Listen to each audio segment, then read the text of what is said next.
ECO 7-star. ዛሬ በጣም ነው ኤክስፖዝ ማድረጋችሁ ወንጀል የምትሰሩትን በኦርቶዶክስ ስም ወንጀል የምትሰሩ ሌቦችን የማጋልጥበት ሸራተን የሆነ ቀኔ ነው። ይሄ ደግሞ ምን ይዘብይ መቼም ይችላል።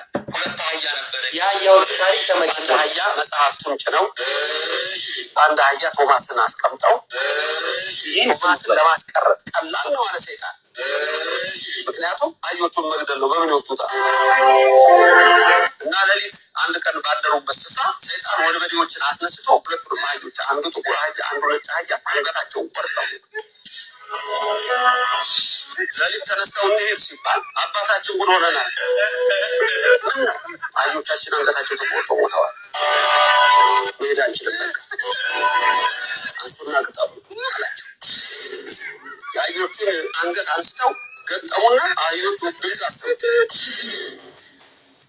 እንደገና ቶማስን አስቀምጠው መጽሐፎች ነው እየነካ ሲያዩ ነጩን አህያ አንገት ጥቁሩ ላይ ነው፣ የጥቁሩን አህያ አንገት ነጩ ላይ ነው ገጠሙት።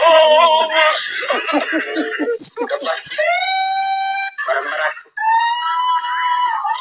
ሁለት አህያ። ስለዚህ ይህንን ነው የምላችሁ። ለምን እንደዚህ አይነት ግለሰቦች ኦርቶዶክስን ያሰድባል? በጣም የታወቀ ዶክተር የተባለ በኦርቶዶክስ ዘንድ ትልቅ ስም ያለው ሰውዬ እንደዚህ አይነት ነገር ነው የሚያስተምረው። በምኒልክ ጊዜ በነበረው ጦርነት ለቅዱስ ጊዮርጊስ ምን ተብሏል የሚለው ላምጣና ላሰማችሁ ቤተሰብ። እናንተ ኮፒ ሊንክ ማድረግ ብቻ ነው የሚጠበቀው።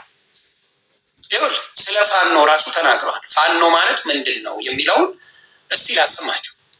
ፋኖ ምን ማለት ነው?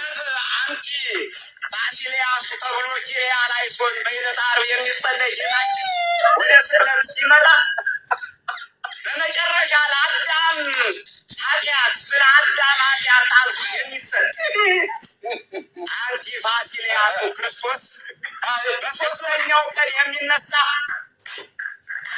ያው አምላክ መሞት የማይገባ ወየ እኔ ልሙት ማለት ነው። አንቲ ፋኖ ማለት አንቲ ፋሲሊያሱ ተብሎ ኪሪያ ላይ ሶን በዕለተ ዓርብ የሚጸለይ ጌታችን ወደ ስቅለት ሲመጣ በመጨረሻ ለአዳም ኃጢአት ስለ አዳም ኃጢአት ታዞ የሚሰጥ ስለ አዳም ኃጢአት ታዞ የሚሰጥ ነው ፋኖ ማለት ብሎ ይሰብክል። ሌላ ዮኒ ማኛን አንፎሎ አድርግ ለሚል ፕሊስ አንፎሎ አድርጉኝ። ደስታዬን አልችለውም። በጣም በዝቶብኛል። ኤክስትሪምሊ ፎሎ በዝቶ ተጥለቅልቆብኛል። ቀንሱልኝ። የአዳምን ኃጢአት ለማስተሰረይ የመጣ ነው ብሎ የሚናገሩ እንደፈለጉ የሚሉ መጣራት አለበት ብዬ የማስበው ኦርቶዶክስ ውስጥ እነዚህ አይነት ነገሮች ናቸው። ወደ ሌላም ልውሰዳችሁ። ይሄ ልጅ በጣም ገርሞኛል። ምን አለ? ይኸው አስመሳይ እንደሆኑ አብዛኛው ቲክታከሮች በዚህ ታያለ። Hallelujah. Jesus loves you. Jesus wants you to be healthy. Get a life. Christianity is a life. You need to live it every single moment. A few moments later.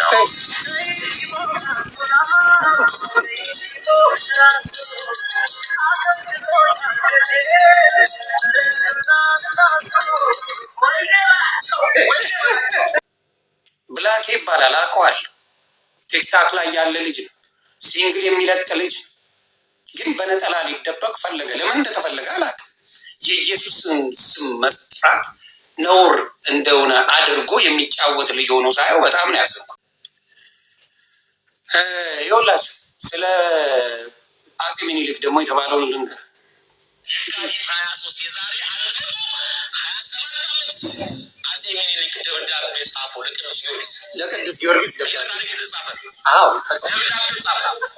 ጦርነቱ ዛሬ በዚህ ሰዓት ተጀምሮ ዛሬ ሆኖ እንዲያልቅ የጦሩ መሪ አንተ እንድትሆን አደራ ብለው ደብዳቤ ጽፈው ለምስኪኑ ታቦት አገሮ ሄደው ቃል ጽፈው ቃሉ የአፄ ምኒልክን ደብዳቤ ወስዶ በታቦተ ጊዮርጊስ ላይ አስቀመጠው። አያችሁ። ስለዚህ ጦርነቱ ከኢትዮጵያ አምላክ ጋር ነበረ። ከኢትዮጵያ አምላክ ጋር ነበር ጦርነቱ። ዛሬም ጦርነቱ ከእግዚአብሔር ጋር ነው። ዛሬም ጦርነቱ ከክርስቶስ ጋር ነው፣ ከክርስቲያኖች ጋር አይደለም፣ ከኦርቶዶክሳውያን ጋር አይደለም። ይህንን ብለው ለቅዱስ ጊዮርጊስ የአደራ ደብዳቤ ላኩለት። ምስኪኑ ካህን ወስዶ በታቦቱ ላይ ደብዳቤውን አስቀመጠ። መቼም በማለት ዛሬ ተጀምሮ በአንተ መሪነት ጦርነቱ ዛሬ ይጠናቀቃል። እጅግ በሚያሳፍር ሁኔታ ስማ፣ ይህም ኬስ ነው። ስማቸው ታብታብ እያ ገድላቸው ላይ አንድ ታሪክ አለ። አንድ በጣም ምግባረ ብልሹ የነበረ መንኩስ ነበረ። በጣም ምግባረ ብልሹ ቢሰሩት የማይለውጥ ማለት ነው። እና ከዕለታት አንድ ቀን የአቡነ ገብረ መንፈስ ቅዱስ ተአምር ሲነበብ ሰማና በልቡ ነው፣ በአፉ ራሱ አላወራው፣ በልቡ እንዲህ ያሉ ጻድቅ ናቸው አንድ ቀን ብዘክራቸው ብሎ አሰቡ።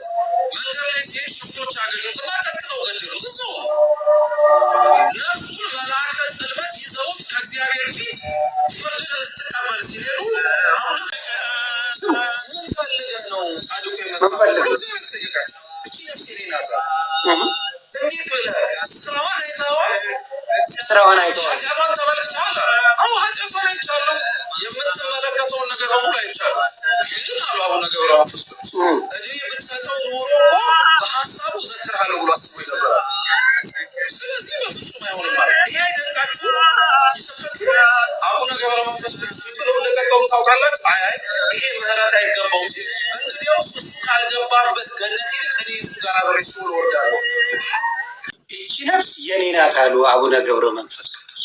ይቺ ነፍስ የኔ ናት አሉማ አቡነ ገብረ መንፈስ ቅዱስ። የነፍስ ሁሉ አባት ማን ነው? እግዚአብሔር አምላክ። የነፍስ ሁሉ አባትን ነፍሷ ይቺ ነፍስ የኔ ናት ብለው ይከራከሩታል። አያቸው አይደለ? ምን አይነት ሙድ እንደሚይዙ፣ ምን አይነት መጫወቻ እንደሚያደርጉ።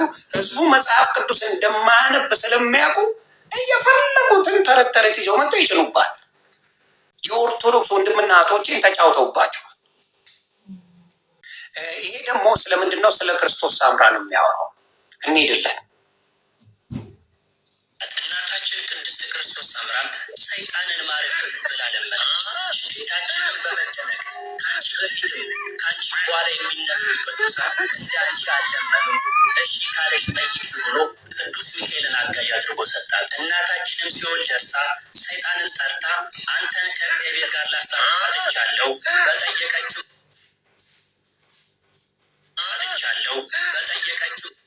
ሰይፉን መዞ ሲኦል መጥቶ እናታችን ቅድስት ክርስቶስ ሳምራን ይዟት ከእናታችንም ጋር 10,000 ነፍሳት ከሲኦል ሊወጡ ችለዋል። የእናታችን ረድኤት በረከት ከሁላችንም ጋር ይሁንላት። እናታችን ይህ ውሸት ነው የሚል የክርስቶስ ሳምራ መጽሐፍ ላይ ይቅርታ አድርጉልኝ ስለሳኩኝ፣ የክርስቶስ ሳምራ መጽሐፍ ላይ ይሄ ነገር ውሸት ነው የሚል አንድ የኦርቶዶክስ የለም። እውነት ነው።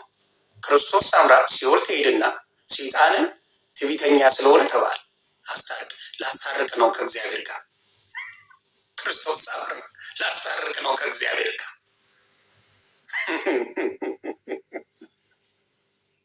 ተግባባን። ከሲኦል 10,000 ነፍስ ይዛ ወጣች። ሚካኤል ደግሞ በመሀል እዛው ሊያስቀራት ሲል ሲኦል ላይ ሚካኤል መጥቶ በሰይፉ ተዋግቶ ወደ 10,000 የሚሆኑ ነፍሳቶች ይዞ ወጣ። ይሄ ውሸት ነው ወይ? አያችሁ፣ እንደዚህ አድርገው የኦርቶዶክስ ወንድምና እህቶቻችንን አደንዝዘዋል። በጣም በጣም የሚያም ለመስማት የሚሰቀጥጥ ትምህርቶች አሉ። ከየት አመጣኸው ብትለው መልስ የለው።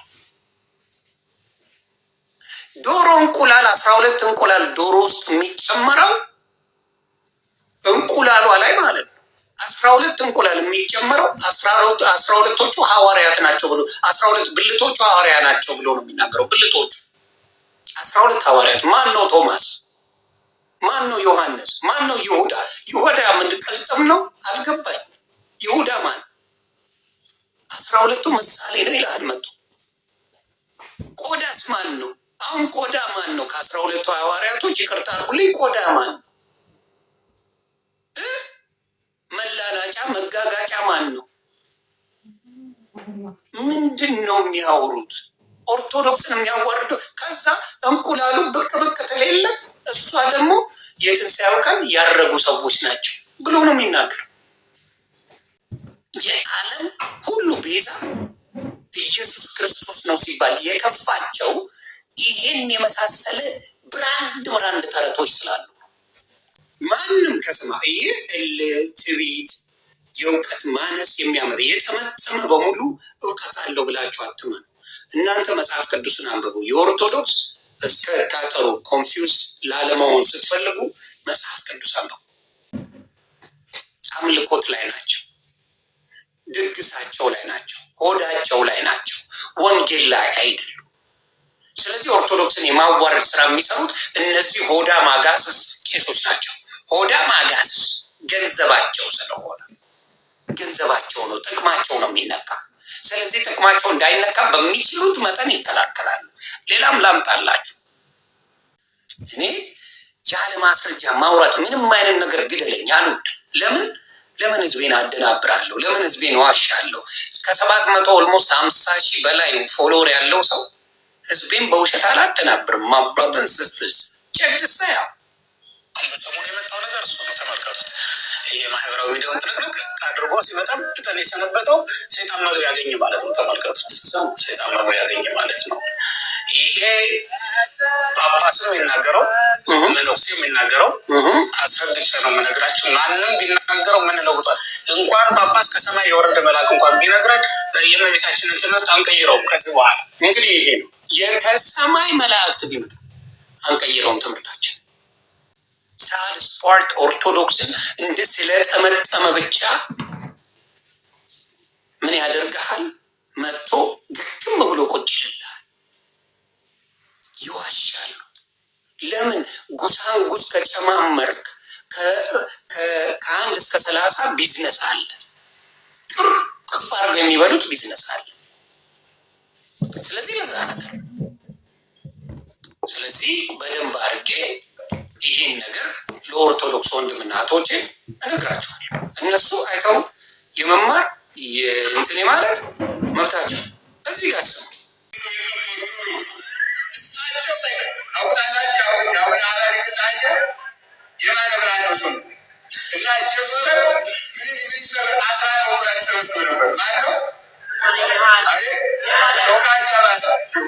አህያው እየዞረ አስራት በኩራት ይሰበስብ ነበር ይለዋል። አስራት በኩራት ይሰበስብ ነበር አህያው እየዞረ። ለምን አስፈለገ ይህን ሁላ ተረት ማውራት? ለኦርቶዶክስ ወንድምናቶቻችን ለምን አስፈለገ? ይህ ሁላ ክርስቶስን ዝቅ ለማድረግ ነው አይደል? የክርስቶስን ትልቅ ስራ በሰዎች ይችላሉ ብላችሁ ለማለት ነው። አህያው እየዞረ መባ ይቀበላል። ስማ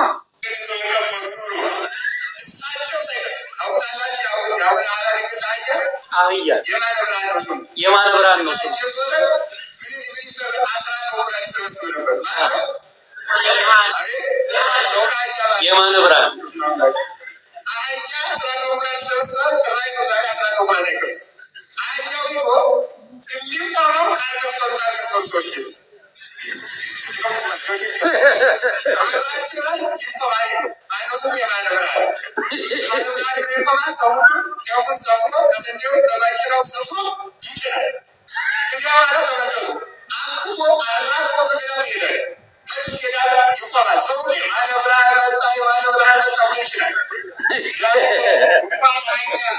ይሄ አህያ ተጋሩ ነው። የማነ ብርሃን ከተባለ ይሄ አህያ ተጋሩ ነው። ይቅርታ አድርጉልኝ። እኛን ማን ይሰማናል? የማነ ብርሃን የሚባል አህያ አስራት በኩራት በየቤቱ እየሄደ ይቀበላል አሉ። ኧረ በመድኃኒዓለም ተው። የማነ ብርሃን ሽቀላ ጀመረ እንዲህ። ሌላ አክሊለ ያለውን ቃል በቃል ልንገራችሁ ምን ብሎ እንደሚያምን። አክሊለን ኦርቶዶክስ የተቃወመችው ነገር አለ። ለተመረጡት ብቻ ነው ክርስቶስ የመጣው ብሎ የሚያምን ወንድማችን ነው። ላሳያችሁ። ክርስቶስ የመጣው ለተመረጡት ብቻ ነው ብሎ ነው የሚያምነው። ከነማሰለ ቅድም ኮንፈርም እያደረኩኝ የሄድኩትን የአንተን መረዳት ለኔ ገልበታትና አሁ ስለ ካልቪኒዝም እንደውም ካልክ ወደዚያ የሚጠቀው የአንተ ትምህርት ነው። ለምን እሱ የሚለው ለተወስ ጆሮ ነው ሰሙ ሰዎች ውስጥ ቤት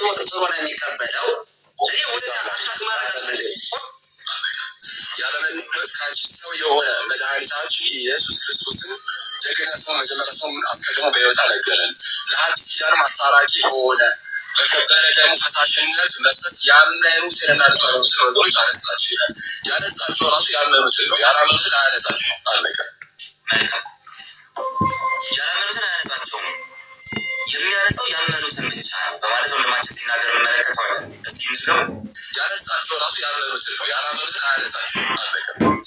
ያመኑትን ያነጻቸው ያላመኑትን አያነጻቸው ማለትና አለቀ አለ ወንድማችን። ካልቪኒዝም እኮ የሚናገሩ ኦኬ ከጥቂት ነገር በስተቀር የሚናገረው ቁጭ ብዬ ቀደም ኮንፈርም ቀሲስ ዲበኩሉ በጣም ተበሳጭተውበታል።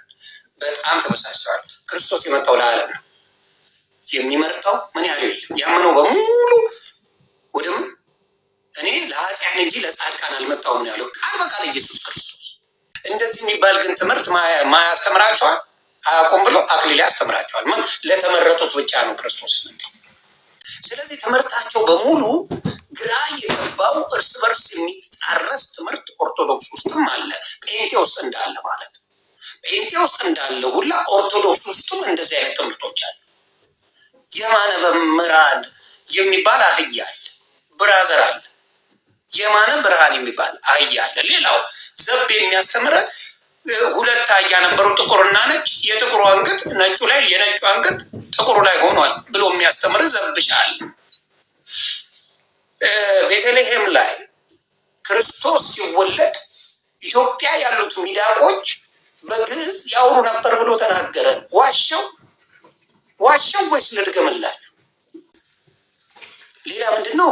ሌላም ደግሞ አለ። ይቅርታ ያልጨመር ኢትዮጵያ ትልቅ እንግዳ መጣባት። ስሙልኝ። አምላኳ መጣ፣ እመቤቷ መጣች። ድንግል ማርያም ኢትዮጵያ አስራት ሀገሯ ነች። ኢትዮጵያ የምትባለው ለድንግል ማርያም ነው። ልጇን ይዛ መጣች። የኢትዮጵያ ምድር አንዱም አልቀረም። አዎ ገቡ፣ ተባረከ። በተለይ አንድ ቀን ጣና ላይ ስታደርጉ በቤታችን ጣና እንዴት እንዳለፉት አባይ እንዴት እንዳለፉ ሲነገር ከጌታ የሚፈሰው ውሃ ቀጥታ ላዩ ላይ ውሃው ላይ ጣና ላይ አድሮ በዛ ላይ እየረገጡ ሄዱ። ጣና የሚለው ስምም ከዛ በፊት ጣና አልነበረም። የዛን ጊዜ ነው እንዴት አድርገን ነው የምንሻገረው ሲል ጻና አለው፣ ጻናት አለው። እዛ ላይ ቁጭ አደረገ። መልአኩ መጣና ጣና የሚለው ስም ከዛ የመጣ ነው። ኢትዮጵያ በአራቱ ማዕዘን ተባረከች። በሰሜን ተባረከች፣ በደቡብ ተባረከች፣ በምስራቅ ተባረከች፣ በምዕራብ ተባረከች። የኢትዮጵያ ልጆች በየዕለቱ እየደገሱ ተቀበሏል። ዛሬ በኢትዮጵያ በጠቅላላ ኢትዮጵያ ካህናት እየደገሱ ምዕመናን እየደገሱ እንደ ግብፅ አይደለም የምናስባት እኛ። እርግጥ ነው አንዳንድ ሰዎች የግብፅ መከሯን እያሰቡ እነሆ በጾም የሚያሳልፉ ሰዎች አሉ፣ በጾም የሚያስቡ ሰዎች አሉ። ኢትዮጵያ ግን እየደገሰች ነው የተቀበለችው፣ እልል እያለች ነው የተቀበለችው፣ ግና እየሰጠች ነው የተቀበለችው። ኢትዮጵያ ተባረከች። በተለይ አንድ ቀን ነው በኡራኤል መልአክ ክንፍ ላይ የሆነው ይላል። መልአክ ድርሳነ ኡራኤል እንደሚነግረን መልአኩ እንደሚነግረን በሱ ክንፍ ላይ ሆነው መላ ዓለምን ሲዞሩ እንደው እመቤታችን ልጅ ወዳጄ እች ሀገር ልዩ ነች አለችው። ልዩ ነች እች ሀገር አለችው። እናቴ እች ሀገርማ እስከ ምጽአት ድረስ ያንቺን ስም በአማራጅነት የሚጠሩ ልጆች እየታቀው የተወሉ ለኪ ደቂቅ የተባሉ በአባቶች ፋንታ የሚወለዱልሽ ኢትዮጵያውያን ናቸው አላት። ክብርና ምስጋና ለእግዚአብሔር ይድረሰው። ክብር ምስጋና፣ እልልታ፣ ጭብጨባ፣ ውዳሴ ግናይ ለኢየሱስ ይድረሰው። ኢትዮጵያ የእግዚአብሔር ሀገር፣ ኢትዮጵያ የድንግል ማርያም ሀገር፣ ኢትዮጵያ የእግዚአብሔር ማደሪያ፣ ኢትዮጵያ የታቦት ማደሪያ፣ ኢትዮጵያ ዱቄታም ብያለሁ። ማፈሪያ አንተም ብሎ የተማረ ብሎ ለሚሰማ እግዚአብሔር ምስክሬ፣ እግዚአብሔር ይገስጽ። ኡራኤል መጥቶ ያናግርሻል። ከዛ በኋላ እንደ ኢትዮጵያ የወደድኩት የለም ብሎ አለች ድንግል ማርያም። ምንድን የውላ ዝባዝንኪ ያስፈለገው? ፎዋድ ዝባዝንኪው ለምን አስፈለገ? መዋሸቱ ለምን አስፈለገ? ተጨበጨበልኝ ብሎ ተረት ተረት ማውራት ለምን አስፈለገ? ኦርቶዶክስን በዚህ ደረጃ ማዋረድ ለምን አስፈለገ? ዋይ ጥቅሙ ምንድን ነው? ራሳችሁ ነው ኦርቶዶክስን ልታጠፏት የምትሰሩባት። እኔ ኦርቶዶክስን የምትወዱ አይመስለኝ። ዘበነ ኦርቶዶክስን ትወዳለህ ብዬ አላስብም። ምክንያቱም ለኦርቶዶክስ ብታስብ ለኦርቶዶክስ ትጠነቀቅላት ነበር፣ ትክክለኛ ወንጌሏን ትነግርላት ነበር። ኦርቶዶክስን አትወዳት። እንደማየው ነገር ሰዎች በአንተ የተነሳ ከኦርቶዶክስ ወጥተው ወደ ሌላ እምነት እንዲገቡ የምታደርግ ነው እንጂ ይህን ሰምቶ ሙስጠፍንልኝ ኦርቶዶክስን የሚያከብራት የለም። ኦርቶዶክስን እያዋረደ ያለ ሰው እጅስ ክራይዚ ቱ ሚ።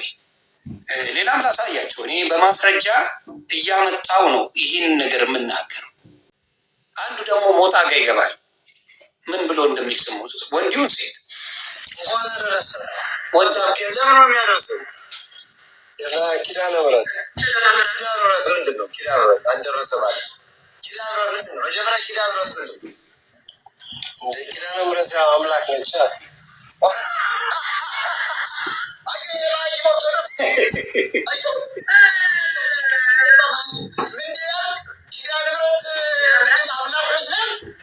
አዳኛችን ነች አምላክ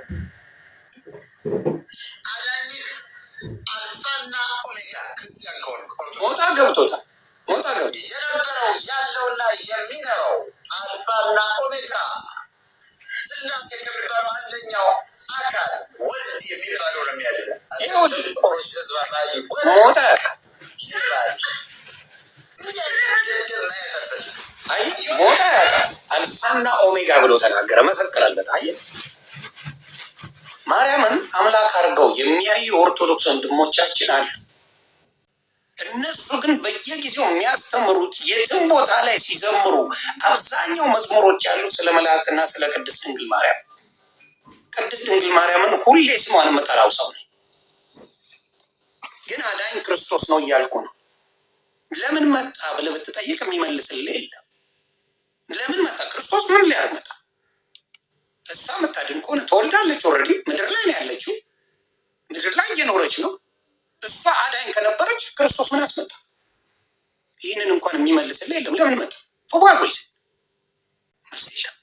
ስለዚህ አሁንም ልላችሁ የምፈልገው ምንድን ነው፣ የኦርቶዶክስ ተረት ተረት የሚያነቡ አባቶችን በእነ አቡነ ገብርኤል የመሳሰሉ ድንቅ ወንጌላውያን መተካት አለባቸው። እነ ዘበነ የሚባሉ ኦርቶዶክስ መባሉ ራሱ ያማል ያማል። መጽሐፍ ቅዱስ ላይ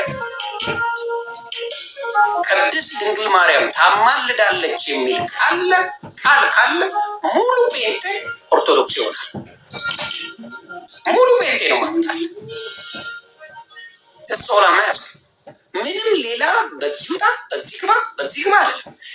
እያንዳንዱ ጴንጤ አንድ ቦታ ላይ ቅድስት ድንግል ማርያም አማላጅ ነው፣ አማላጅ ተብሎ አስታራቂ ተብሎ ክርስቶስ ብዙ ጊዜ ተጽፎ አማላጅ ነው፣ አስታራቂ ነው፣ አማላጅ ነው፣ አስታራቂ ነው።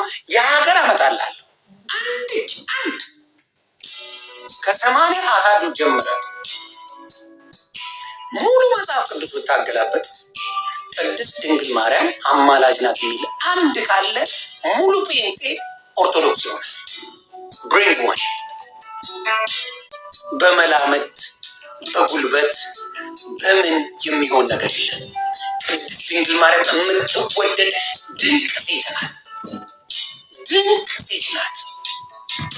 አምላክ የመረጣት ድንቅ ሴት ናት። ቅድስት ድንግል ማርያም ታማልዳለች የሚል አታማልድም የሚል አምጣ ይላል። ጥሩ ነው። አታማልድም ማለት አምጣልኝ ብላችሁ ትከራከራላችሁ። እሱም ብቻ አይደለም የምትከራከሩት። ልንገራችሁ፣ ኦርቶዶክስ የምንከራከረው ቅድስት ድንግል ማርያም አልሞተችም ብላችሁ የምትከራከሩ ናቸው። አልሞተችም ብላችሁ የምትከራከሩ ናቸው። የቅድስት ድንግል ማርያም ነገር ሲሆን መከራከሪያ ፖይንታችሁ ስለ ኢየሱስ አይደለም፣ ስለ ክርስቶስ አይደለም፣ ስለ እግዚአብሔር ቃል አይደለም። መከራከሪያ ፖይንታችሁ ልንገራችሁ፣ ቅድስት ድንግል ማርያም አልሞተችም የምትሉ ናቸው። ለምን? ቃሉን ፈርታችሁታል። መጽሐፍ ቅዱሳዊ የሆነው ብቻ በቃ ያናዳችኋል፣ ደማችሁን ያፈለዋል፣ ትናድዳላችሁ ይላል። በጉልበት እኮ እናንተ አርጋለች ብላችኋል። በጉልበት አዎ አርጋለች ብላችኋል። በጉልበት ነፍሷ በስነ ስርዓት በገነት ነው ያለው። ማንም ይነግርሃል። የቅድስት ድንግል ማርያም የእናታችን ነፍስ በገነት ነው ያለችው። የክርስቶስ እናት ናት። ሙሉ ጸጋ የሞላላት ናት እንደሆነች ይታወቃል። አረገች የሚል አታመጣ። ግን አርጋለች ብለን ደግሞ እንከራከራለን። ምን ችግር አለብን? እኛ ምን ችግር አለብን ለመከራከር? ምን ችግር አለብን ለመከራከር? ብራዘርስ ኤንድ ሲስተርስ ሸምጥተን እናወራለን። ሸምጥተን እናወራለን እና ብዙ ጊዜ ተፈርቷል። ለምን ፈርተዋል? በጣም ደንግጠዋል። የደነገጡበት ምክንያት ምንድን ነው? ከመጽሐፍ ቅዱስ አሳዩን የሚል ትውልድ መጥቷል። ከመጽሐፍ ቅዱስ አሳየን የሚል ትውልድ መጥቷል። ይህ ትውልድ ሲመጣ ምን ያደርጋል? መደናበር ይጀምራል፣ መደናገጥ ይጀምራል። አትጠይቁ፣ ሚስጥር ነው እያሉ ሰውን በሙሉ እንዳያነባ አድርገውት ነበር ለዘመናት። ሚስጥር ነው፣ የሥላሴ ሚስጥር፣ የእንትን ሚስጥር፣ የቁርባን ሚስጥር፣ የምን ሚስጥር ተብለው ደብቀው እነሱ ብቻ ይሸቅሉበታል። እነሱ ብቻ ይበላሉ፣ እነሱ ብቻ ይጠቀሙበታል፣ እነሱ ብቻ እንደፈለገ ላይፋቸውን ይኖራል። ናው ወጣቱ ትውልድ ማን ማድረግ ጀመረ? ምን ማድረግ ጀመረ? መንቃት ጀመረ፣ መጠየቅ ጀመረ። መጠየቅ ሲጀምር አይን ፍጥጥ ጥርስ ግጥጥ ጀመረ። ቁልጭ ማለት ጀመረ። This is a problem። ክርስቶስ መገለጫው በኦርቶዶክስ ቤት አባታችን አምጥተውታል። እመቤታችን ቅድስት ድንግል ማርያም የክርስቶስ እናት የእኛም እናት ናት። የክርስቶስ የሆነ ሁሉ እኛ እንቀበላለን። እኔ እቀበላለሁ። የክርስቶስ የሆነ ሁሉ እቀበላለሁ።